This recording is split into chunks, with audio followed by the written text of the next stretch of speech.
I mean, this team doesn't like to lose, and so you're going to be frustrated. And I mean, these guys are used to winning. Guys used to coming through, and will come through, again very shortly. But in the meantime, you got to fight your way through it. That was Stros skipper Dusty Baker after his team salvaged what was a tough weekend, really a tough week for them, as they were able to avoid the sweep against the Miami Marlins and are now just getting underway with the Texas Rangers up there in Arlington. Good evening, everyone. Welcome once again to the Fox 26 Sports Stream. As always, I'm Sal Manine, sports producer here at Fox 26. We'll get into the Stros, as now there's just about 100 games left in the regular season. They still own a very comfortable lead in the AL West. We'll also talk some Texans, as mandatory minicamp begins tomorrow, and all the veterans will be there for workouts, even though the Texans have already had a very high percentage of guys taking part in the voluntary OTAs. And then we'll talk some college sports. Big news on that front, especially as it pertains to UH and even Rice here on the local sports scene. So we will get into all of that. First, checking in on how things are going up there in Arlington. They're in the top of the first, 2 outs. Still scoreless. Stros did get one runner on. Looks like they got a man on second with, again, no score. So we will, of course, have those highlights for you coming up on Fox 26 News at 9. I mentioned they hold a very comfortable lead in the AL West. Here's how things stand. Entering the night, Houston still 8.5 games up on not the Mariners, who were in it until the final weeks of the season a year ago, not the Angels, who were the darlings of Major League Baseball just a few weeks ago, but those Texas Rangers, who went big and made all the big splashy acquisitions in the offseason, $500 million on a new infield, still have some issues on the pitching front. Very young on that side, but nothing that Houston cannot overcome. Is the Stros aren't even playing their best baseball yet, still own a very comfortable lead.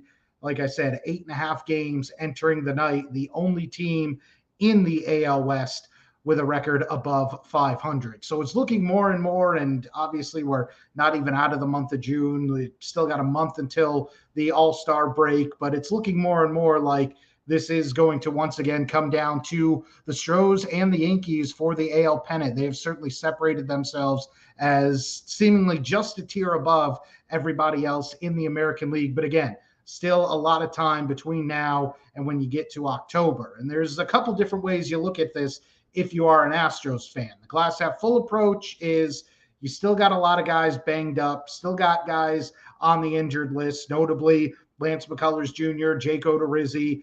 You still got guys like Alex Bregman and Yuli Gurriel not putting up back of the baseball card numbers like people are used to. And yet there you are, well above 500 and with a very healthy lead in the division.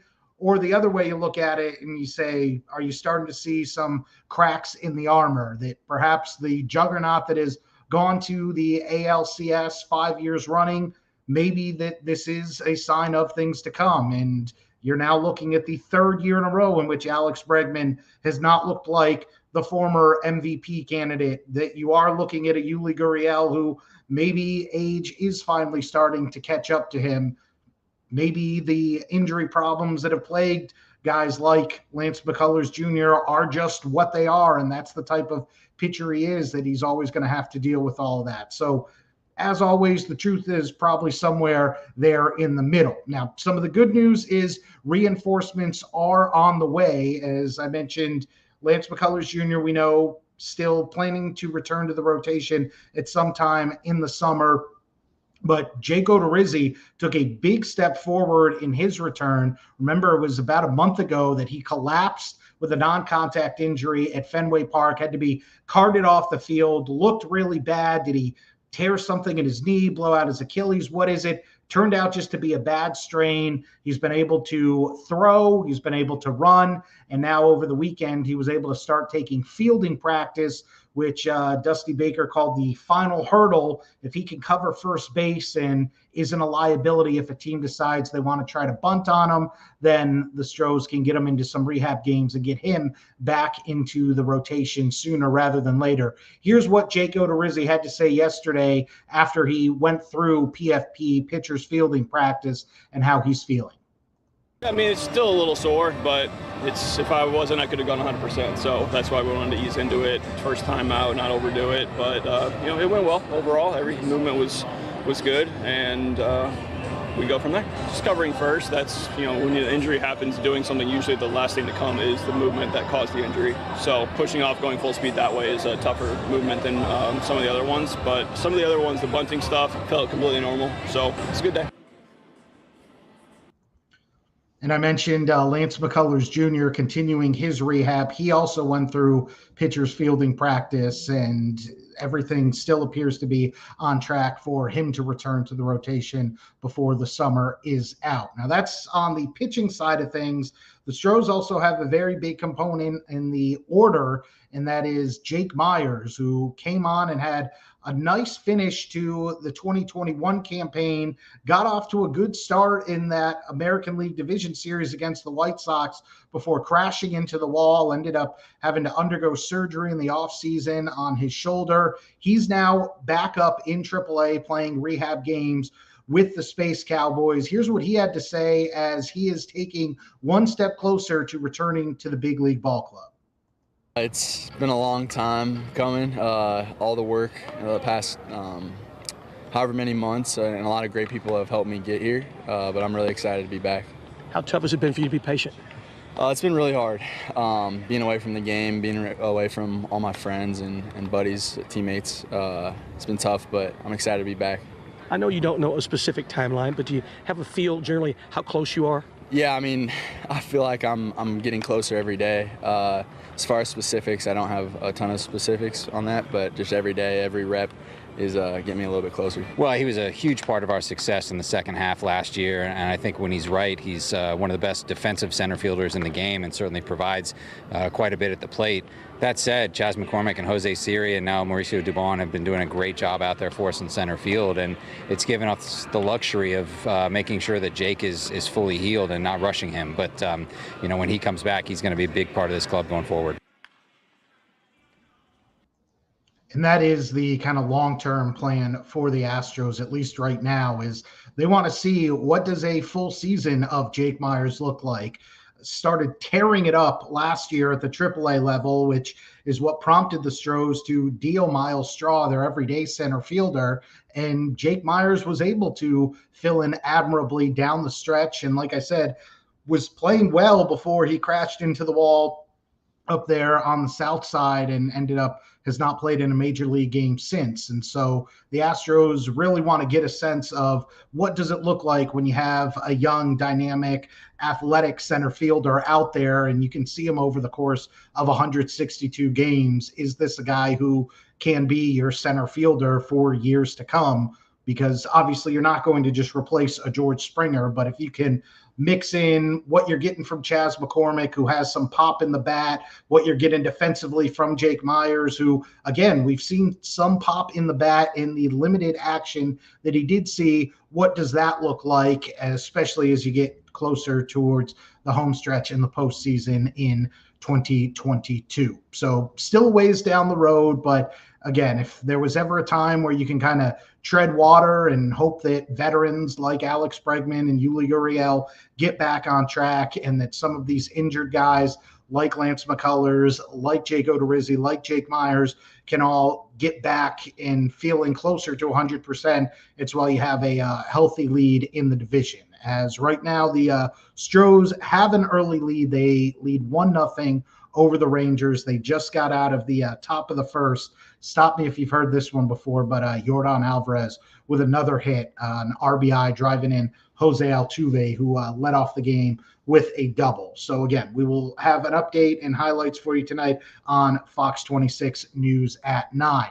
Now, I mentioned mandatory minicamp begins for the Houston Texans tomorrow morning. We will, of course, be out there. Make sure you're following Mark Berman really at all points in time if you're a Houston sports fan, but you can find him on Twitter. He is at Mark Berman, Fox 26. He'll, of course, have all the latest coming from Texans mandatory minicamp in the morning. And thus far, everybody from the rookies to the new coaching staff has said everything's peachy keen and it's all rainbows and roses. That's pretty much what you get out of most NFL franchises this time of year. Everybody's working hard and getting better and this, that, and the other. And so we're probably not going to learn a ton over the course of this mini camp as to how much progress the team did or did not make. Obviously, until you put the pads on and until it becomes live action, you don't really know. But thus far, the players that have taken part in the workouts this summer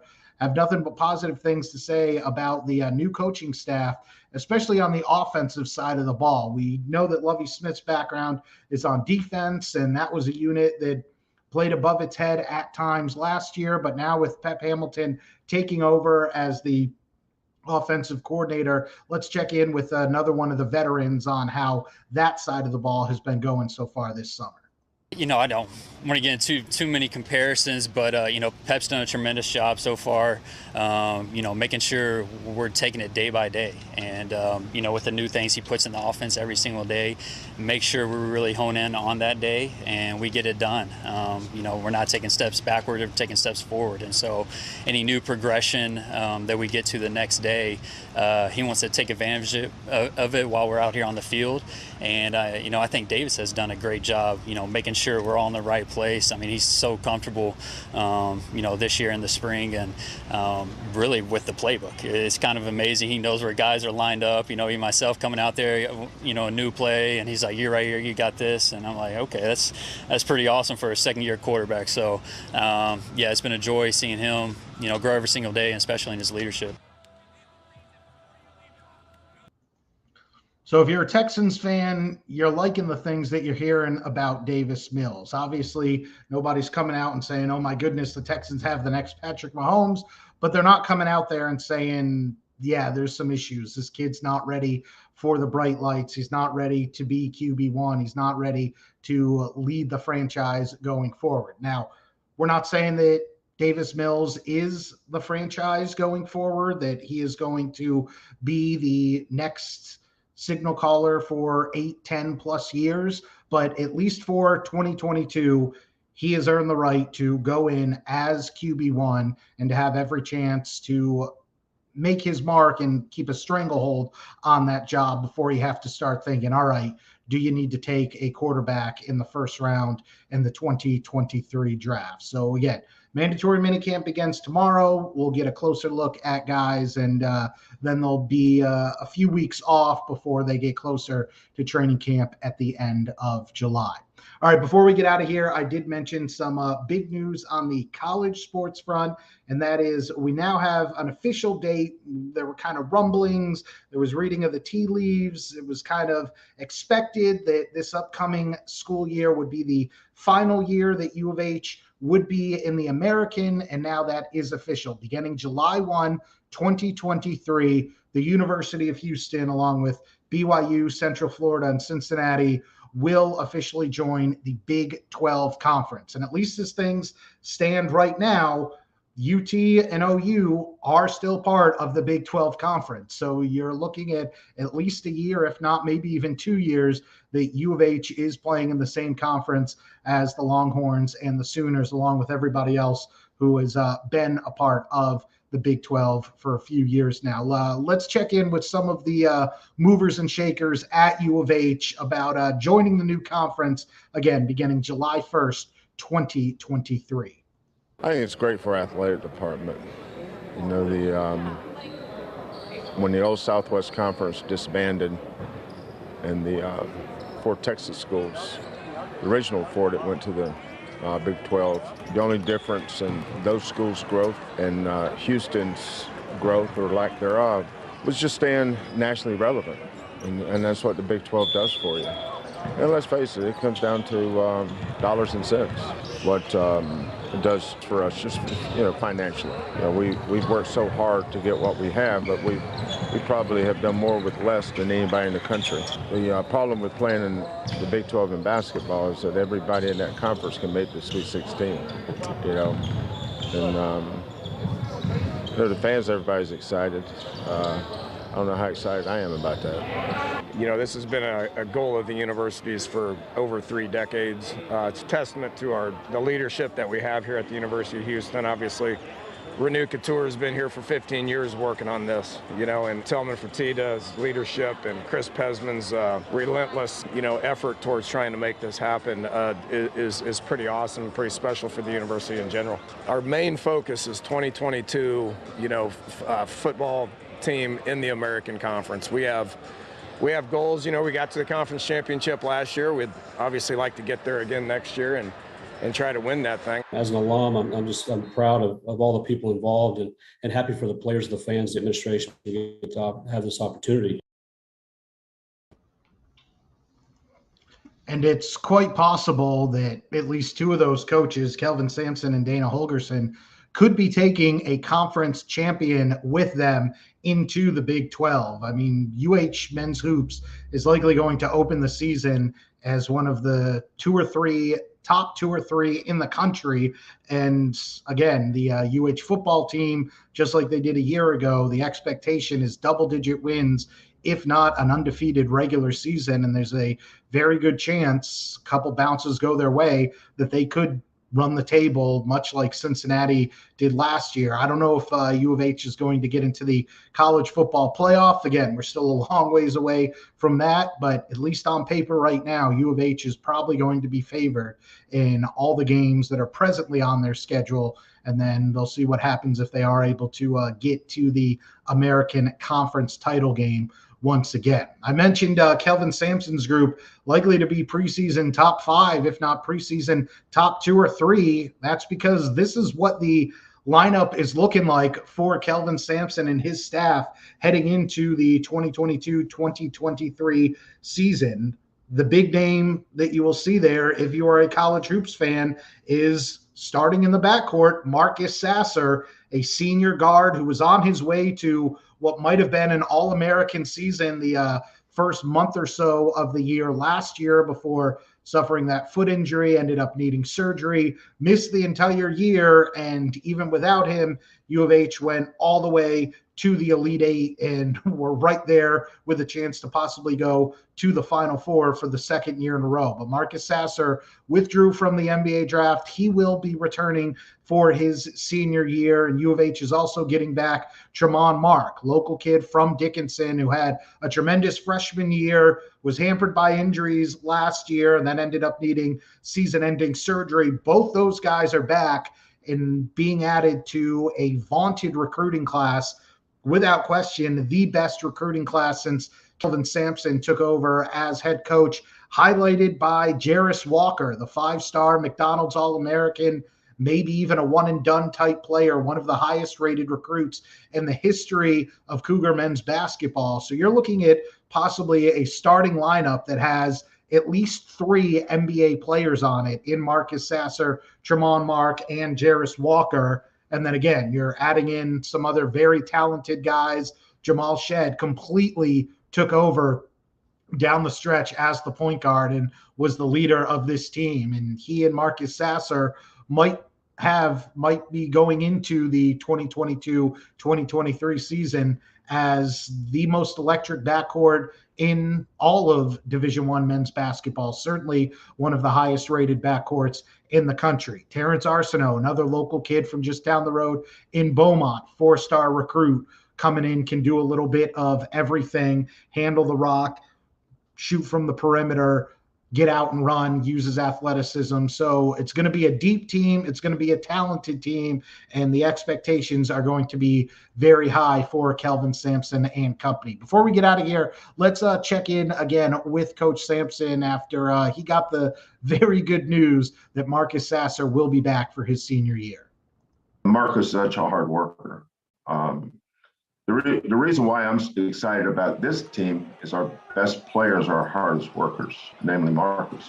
Now, kids like Emmanuel Sharp and Terrence Arsenault and Jarris Walker, Javier Francis, those young kids like that, those guys are blessed to have a guy like Marcus, who, when coach gets on him about something or things are getting tough in practice, they just have to look over there at Marcus and be like him. So Marcus Sasser will be the leader that everybody looks to, and should be a very, very fun season for the Cougs. Their last in the American before they head to the Big 12, as we heard Coach Sampson. I don't even think you could say joke about it. I think there was a certain degree of seriousness to the fact that, yeah, after this year, he's going to be joining a conference where everybody top to bottom is a legitimate threat to make a run in the tournament. I looked it up right before we got started here. Everybody, all 14 teams in the Big 12, because for right now, we're still operating as though UT and Oklahoma are going to be a part of this conference. Every team in the Big 12 has made the tournament at least once in the last 4 years. Obviously, 2020, there was no tournament, but that means since 2018, every single team in the Big 12 conference in men's basketball has made the NCAA tournament. And then most of them have actually done a whole heck of a lot of damage there. Obviously, the two most recent NCAA tournament champions are from the Big 12 in Kansas and Baylor. U of H went to the Final Four in 2021. Texas Tech went to the Sweet 16 a year ago. They were the national runners-up in 2019. Iowa State was a Sweet 16 team last year. TCU had Arizona on the ropes and almost made the Sweet 16 a year ago. So top to bottom, this is an incredibly difficult and incredibly grueling. And if you're a fan and you're not Kelvin Sampson, it's going to be a very fun and entertaining conference to watch. If you are part of that coaching staff, it's going to definitely keep you up at night when you're going to have to go through stretches where you're playing UT, Iowa State. Now you're going to Baylor. Now you're going up to Allen Fieldhouse playing the Jayhawks. Then you're coming home to host Bob Huggins in West Virginia. I mean, the talent in this conference for men's basketball is just ridiculous. Bill Self, Scott Drew. I mean, Mark Adams, who everybody was wondering after UT opened up the checkbook to bring Chris Beard from Lubbock to Austin, and all Mark Adams did was go out there and turn Texas Tech right back to where they have been, and that's at the top of the college basketball world. He's bringing in another vaunted recruiting class. Jamie Dixon at TCU. Porter Mosier, don't forget, last year was just his first season with Oklahoma. Everybody remembers what he was able to do with the Ramblers at Loyola Chicago. So a very difficult conference in men's basketball, just as it's going to be a big step up from what U of H is used to playing in the American, in football and baseball, in women's hoops. All the different sports are going to take a big step up. We will have much more on U of H, specifically the men's basketball team, coming up for you tonight on Fox 26 News at 9. And of course, the latest on the Astros, still 1-0. They're in the second inning up there in Arlington. All right, so that's going to do it for this installment of the Fox 26 Sports Stream. As always, make sure you're following Mark Berman on Twitter for the most up-to-the-minute news, scores, updates, anything you want to know in the Houston sports scene. He is at Mark Berman, Fox 26. No show next Monday. We're going to wait until after the NBA draft, and so that's when the following Monday, we will be back and we'll get into what exactly is going on with the Rockets when they will have a brand new member of their team, because they will be picking third overall, at least as things stand right now, barring any kind of last-minute trades. But it's looking more and more like one of these three guys is going to be a Houston Rocket after the draft, which is a week from Thursday. So again, no show next Monday. We're waiting till after the draft, and then we will get into all of that and more. So for all of us here at Fox 26, we appreciate you stopping by. We'll see you in a couple weeks, everybody. Take care.